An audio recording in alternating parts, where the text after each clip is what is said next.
Assalamualaikum warahmatullahi wabarakatuh. Perkenalkan, nama saya Ratu Syabrina Putri, NPM saya 23411083. Saya dari kelas manajemen 23A. Saya akan menjelaskan materi tentang tanggung jawab sosial perusahaan. Definisi itu sendiri dari tanggung jawab sosial perusahaan adalah tanggung jawab sosial perusahaan mencakup upaya perusahaan untuk menyumbangkan kebaikan kepada masyarakat dan menjaga keseimbangan antara keuntungan perusahaan dengan kepentingan sosial dan lingkungan. Lalu, ada tujuan tanggung jawab sosial perusahaan. Tujuan dari tanggung jawab sosial perusahaan antara lain adalah meningkatkan kualitas hidup masyarakat, menjaga kelestarian alam, memperkuat citra perusahaan, meningkatkan kepuasan karyawan, dan memberikan kontribusi nyata bagi pembangunan sosial. Manfaat tanggung jawab sosial perusahaan. Yang pertama, citra positif. Membangun citra perusahaan yang baik di mata masyarakat dan konsumen. Yang kedua, mitigasi risiko. Mengurangi risiko hukum, finansial, dan reputasi perusahaan melalui kepatuhan terhadap tanggung jawab sosial.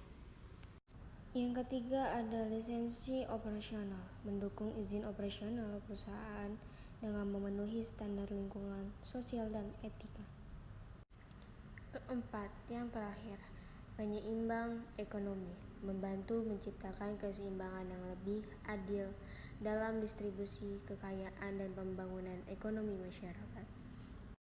Berikutnya ada pelaksanaan tanggung jawab sosial perusahaan. Identifikasi stakeholder, mengidentifikasi pihak-pihak yang terdampak langsung oleh kegiatan perusahaan serta menetapkan prioritas tanggung jawab sosial. Rencana strategis, membuat rencana strategis yang memuat program tanggung jawab sosial dan mengintegrasikannya ke dalam operasional perusahaan. Partnership, berbakti kepada masyarakat melalui kemitraan dengan organisasi non-profit, pemerintah, komunitas lokal, atau pihak lain yang memiliki visi serupa. Tantangan implementasi dalam tanggung jawab sosial perusahaan. Kurangnya kesadaran, banyaknya perusahaan belum menyadari pentingnya tanggung jawab sosial dan belum mengadopsi praktik-praktik yang baik. Keterbatasan sumber daya. Sebagian perusahaan mungkin terbatas dalam sumber daya manusia, keuangan, atau infrastruktur untuk melaksanakan program tanggung jawab sosial yang signifikan. Kehati-hatian terhadap return on investment.